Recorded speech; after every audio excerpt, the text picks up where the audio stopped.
Capítulo 7. A vida neste mundo é dura como o serviço militar.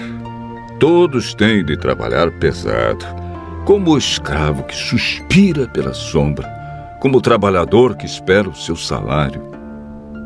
Mês após mês, só tenho tido desilusões, e as minhas noites têm sido cheias de aflição. Essas noites são compridas. Eu me canso de me virar na cama até de madrugada e fico perguntando: será que já é hora de levantar? O meu corpo está coberto de bichos e de cascas de feridas. A minha pele racha e dela escorre pus. Os meus dias passam mais depressa do que a lançadeira do tecelão e vão embora sem deixar esperança. Lembra, ó Deus, que a minha vida é apenas um sopro. Os meus olhos nunca mais verão a felicidade. Tu me vês agora, porém não me verás mais. Olharás para mim, mas eu já terei desaparecido. Uma nuvem que passa e some. Assim, aquele que desce ao mundo dos mortos nunca mais volta. Ele não volta para casa. Ninguém lembra mais dele. Por isso, não posso ficar calado. Estou aflito. Tenho de falar. Preciso me queixar, pois o meu coração está cheio de amargura. Será que eu sou o mar ou algum outro monstro do mar para que fiques aí me vigiando? Quando penso que na cama encontrarei descanso e que o sono aliviará a minha dor, então me espantas com sonhos e com pesadelos, me enches de medo. Eu prefiro ser estrangulado. É melhor morrer do que viver neste meu corpo. Detesto a vida. Não quero mais viver. Deixa-me em paz, pois a minha vida não vale nada. O que somos nós para que nos dês tanta importância e te preocupes com a gente? Por que nos vigias todos os dias e a todo instante nos fazes passar por provas? Quando deixarás de olhar para mim, a fim de que eu tenha um momento de sossego? Se pequei, que mal fiz a ti, ó vigia das pessoas? Por que fizeste de mim o alvo das tuas flechas? Por acaso sou uma carga tão pesada assim? Por que não perdoas o meu pecado e não apagas a minha maldade?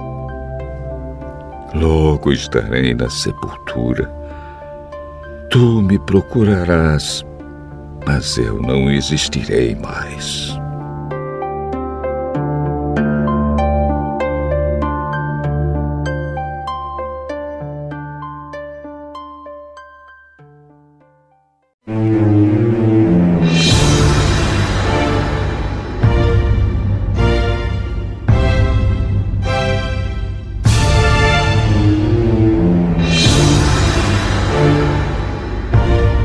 Jó, capítulo 8.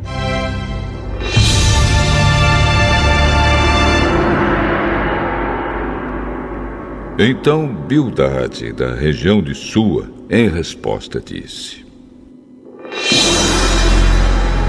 Até quando você, Jó, vai falar assim? Até quando as suas palavras serão como um vento forte? Será que Deus torceria a justiça? Será que o Todo-Poderoso faria o que não é direito?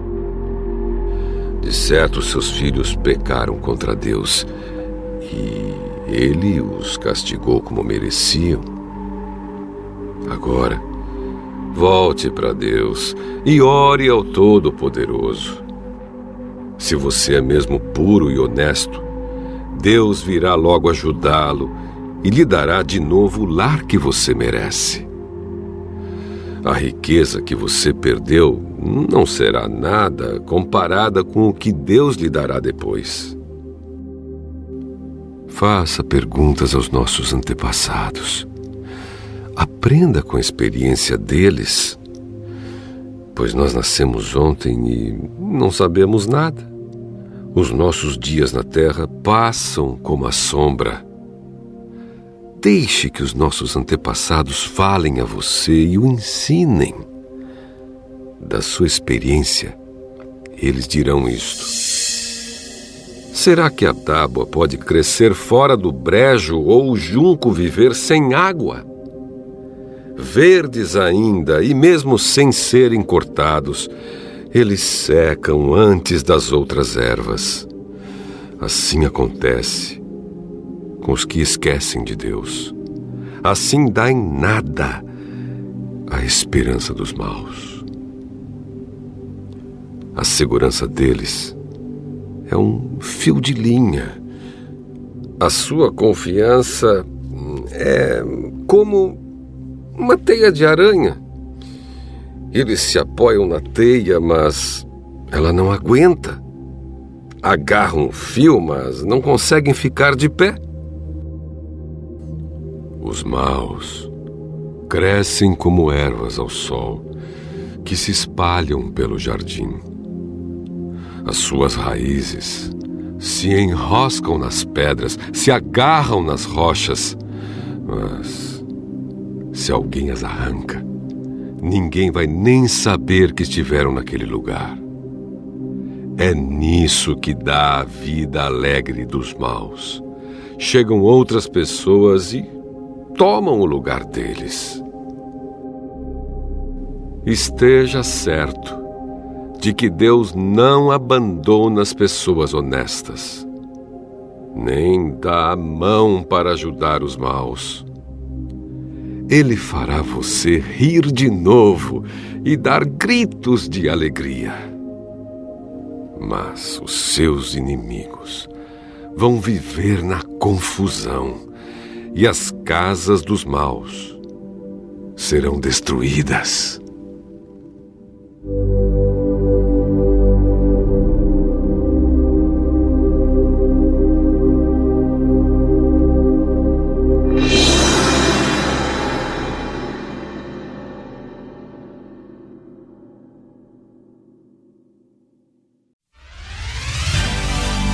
Eclesiásticos 49. Josias. A lembrança de Josias é misturada de incenso, preparada pela arte do perfumista. É como o mel, que é doce em todas as bocas, ou a música num banquete. Ele se dedicou à conversação do povo e eliminou as abominações da injustiça. Dirigiu-se seu coração para o Senhor e, em tempo de justiça, fez prevalecer a fidelidade, exceto Davi, Ezequias e Josias.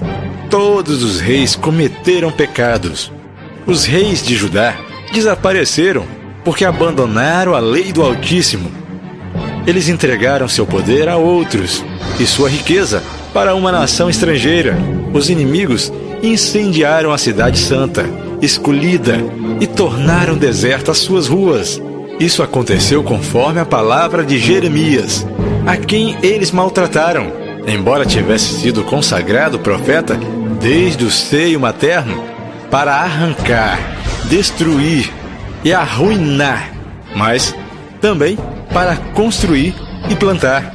Ezequiel contemplou uma visão da glória que Deus lhe mostrou sobre o carro dos querubins. Deus se lembrou dos inimigos, mandando a tempestade, mas salvou aqueles que andavam por caminhos retos. Quanto aos 12 profetas, que os seus ossos floresceram no sepulcro, porque eles consolaram Jacó e, com sua confiante esperança, resgataram. Como fazer um elogio de Zorobabel? Ele é como o sinete na mão direita. O mesmo se diga de Josué, filho de Josedeque. Os dois, em sua época, construíram o templo e ergueram ao Senhor um templo santo, destinado a uma glória eterna. Também a memória de Neemias é grande. Ele reconstruiu para nós as muralhas que estavam em ruínas, instalou portas e ferrolhos e reergueu nossas casas. Ninguém na terra foi criado igual a Enoque, pois ele foi arrebatado da terra. Também não nasceu outro homem como José, que foi chefe dos irmãos e sustentáculo do povo. Até mesmo seus ossos receberam honras. 100 e 7 foram glorificados entre os homens. Mas acima de qualquer outra criatura viva está Adão.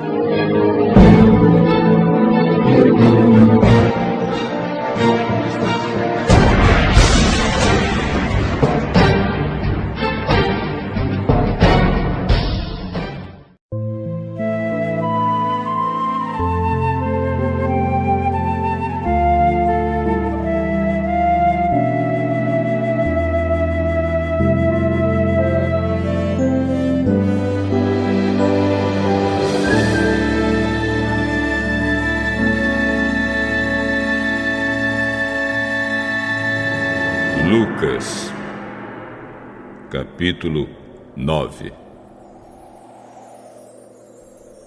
Jesus chamou os 12 discípulos e deu a eles poder e autoridade para expulsar todos os demônios e curar doenças.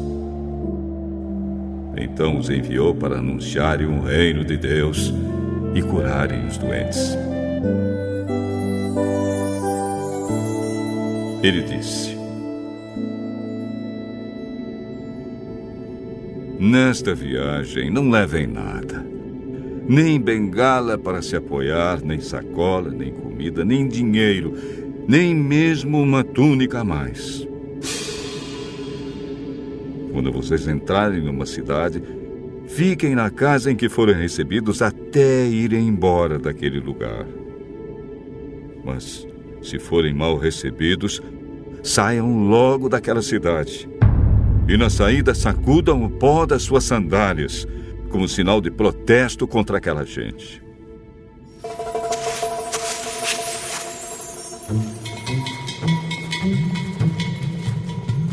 Os discípulos então saíram de viagem e andaram por todos os povoados, anunciando o evangelho e curando doentes por toda a parte.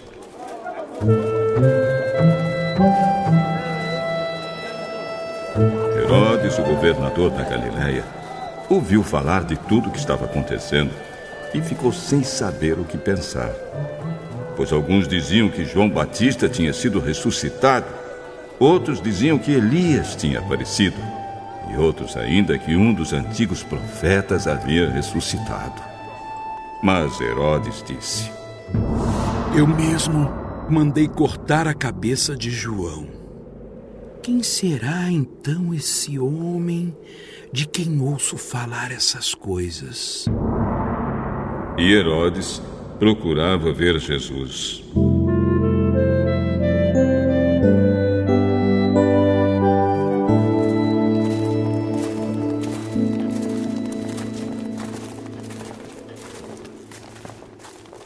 Os apóstolos voltaram e contaram a Jesus tudo o que haviam feito.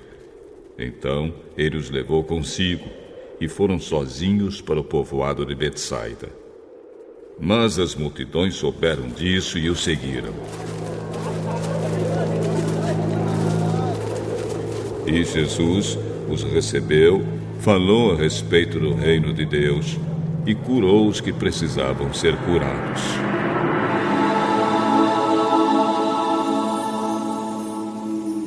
Estava anoitecendo, e por isso os 12 apóstolos foram e disseram a Jesus: mande essa gente embora. Eles podem ir aos povoados e sítios que ficam por perto daqui.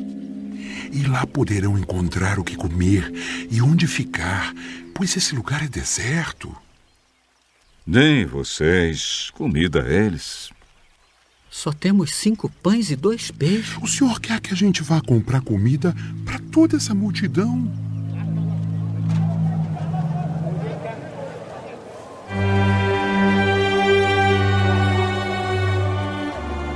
Estavam ali mais ou menos 5.000 homens.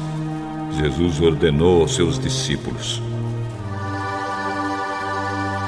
mandem o povo sentar-se em grupos de mais ou menos 50 pessoas. Os discípulos obedeceram e mandaram que todos se sentassem. Aí Jesus pegou os 5 pães e os 2 peixes, olhou para o céu e deu graças a Deus por eles. Depois partiu os pães e os peixes e os entregou aos discípulos para que eles distribuíssem ao povo. Todos comeram e ficaram satisfeitos, e os discípulos ainda encheram 12 cestos com os pedaços que sobraram. Certa vez Jesus estava sozinho orando e os discípulos chegaram perto dele. Então ele perguntou: quem o povo diz que eu sou? Alguns dizem que o senhor é João Batista. Outros que é Elias. E outros que é um dos profetas antigos que ressuscitou. E vocês? Quem vocês dizem que eu sou? Pedro respondeu: O Messias que Deus enviou.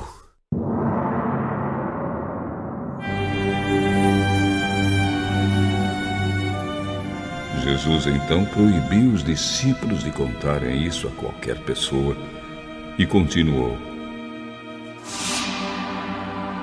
O Filho do Homem terá de sofrer muito. Ele será rejeitado pelos líderes judeus, pelos chefes dos sacerdotes e pelos mestres da lei. Será morto e no 3º dia será ressuscitado. Se alguém quer ser meu seguidor, que esqueça os seus próprios interesses. Esteja pronto cada dia para morrer como eu vou morrer e me acompanhe. Pois quem põe os seus próprios interesses em primeiro lugar nunca terá a vida verdadeira. Mas quem esquece a si mesmo por minha causa terá a vida verdadeira.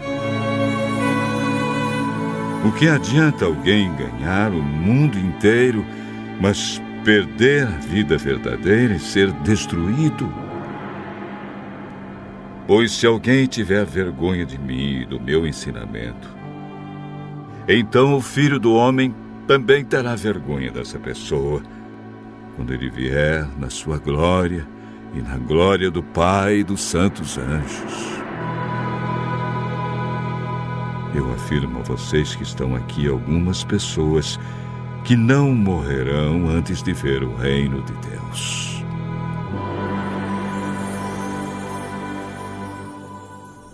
Mais ou menos uma semana depois de ter dito essas coisas, Jesus levou Pedro, João e Tiago e subiu o monte para orar.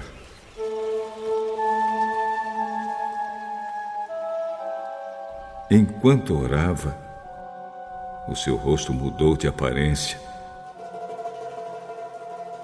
e a sua roupa ficou muito branca e brilhante.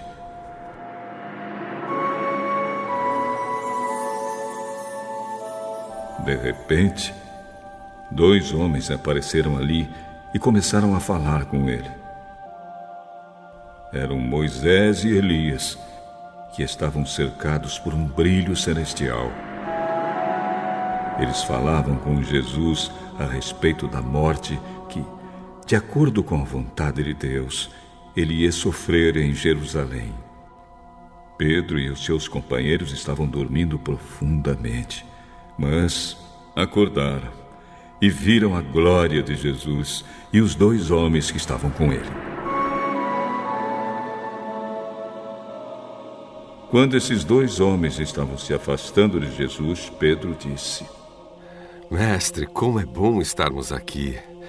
Vamos armar 3 barracas, uma para o Senhor, outra para Moisés e outra para Elias. Pedro não sabia o que estava dizendo. Ele ainda estava falando quando apareceu uma nuvem e os cobriu.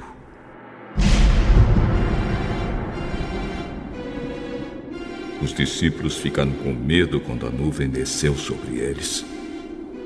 E da nuvem veio uma voz: Este é o meu filho, o meu escolhido. Escutem o que ele diz.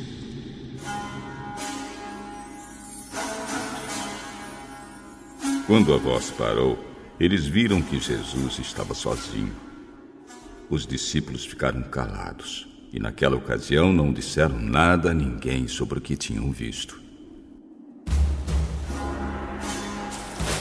No dia seguinte, eles desceram do monte e uma grande multidão veio se encontrar com Jesus.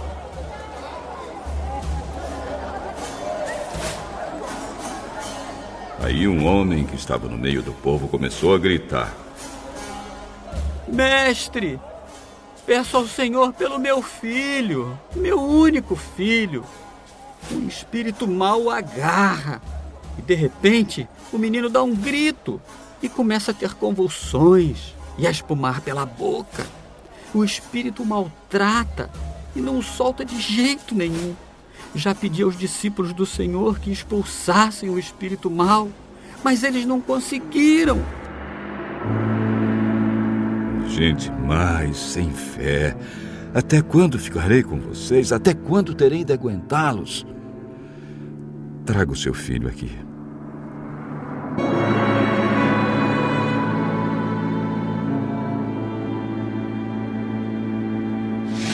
Quando o menino estava chegando, teve um ataque.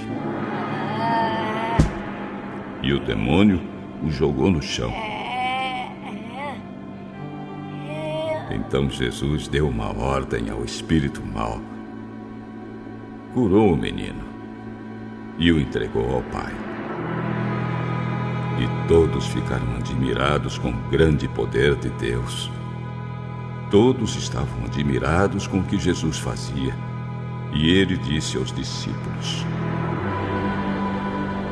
Não esqueçam o que vou dizer a vocês. O Filho do Homem será entregue nas mãos dos homens. Mas eles não entenderam isso, pois o que essas palavras queriam dizer tinha sido escondido deles para que não as entendessem. E eles estavam com medo de fazer perguntas a Jesus sobre o assunto. Os discípulos começaram a conversar sobre qual deles era o mais importante. Mas Jesus sabia o que eles estavam pensando. Então pegou uma criança e a pôs ao seu lado. Aí disse: Aquele que, por ser meu seguidor, receber esta criança, estará recebendo a mim. E quem me receber estará recebendo aquele que me enviou. Pois aquele que é o mais humilde entre vocês, esse é que é o mais importante. João disse: Mestre, vimos um homem que expulsa demônios pelo poder do nome do Senhor, mas nós o proibimos de fazer isso, porque ele não é do nosso grupo. Então Jesus disse a João e aos outros discípulos: Não proíbam, pois quem não é contra vocês é a favor de vocês. Como estava chegando o tempo de Jesus ir para o céu, ele resolveu viajar para Jerusalém. Então mandou que alguns mensageiros fossem na frente. No caminho, eles entraram num povoado da região de Samaria, a fim de preparar um lugar para ele. Mas os moradores ali não quiseram receber Jesus, porque viram que ele estava indo para Jerusalém. Quando seus discípulos Tiago e João viram isso, disseram: O Senhor quer que a gente mande descer fogo do céu? Um fogo para acabar com essas pessoas. Porém, Jesus, virando-se para eles, os repreendeu.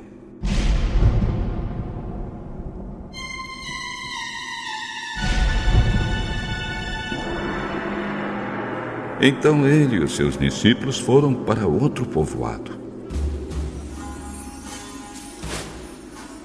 Quando Jesus e os discípulos iam pelo caminho, um homem disse a Jesus: Eu estou pronto a seguir o Senhor para qualquer lugar onde o Senhor for. As raposas têm suas covas e os pássaros os seus ninhos, mas o Filho do Homem não tem onde descansar.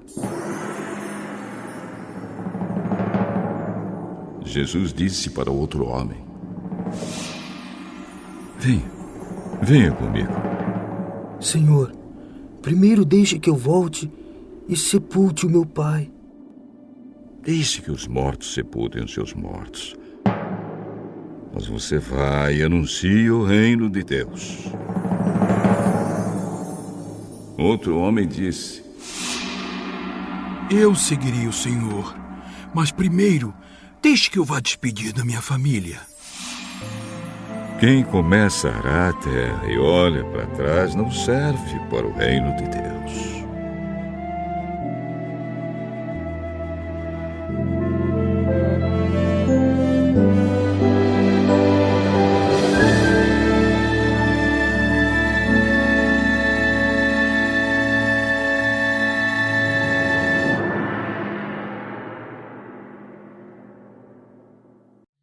Salmo 46. Ao regente do coro, para soprano, canção do grupo de Corá. Deus é o nosso refúgio e a nossa força, socorro que não falta em tempos de aflição. Por isso, não teremos medo, ainda que a terra seja abalada e as montanhas caiam nas profundezas do oceano. Não teremos medo, ainda que os mares se agitem e rujam e os montes tremam violentamente.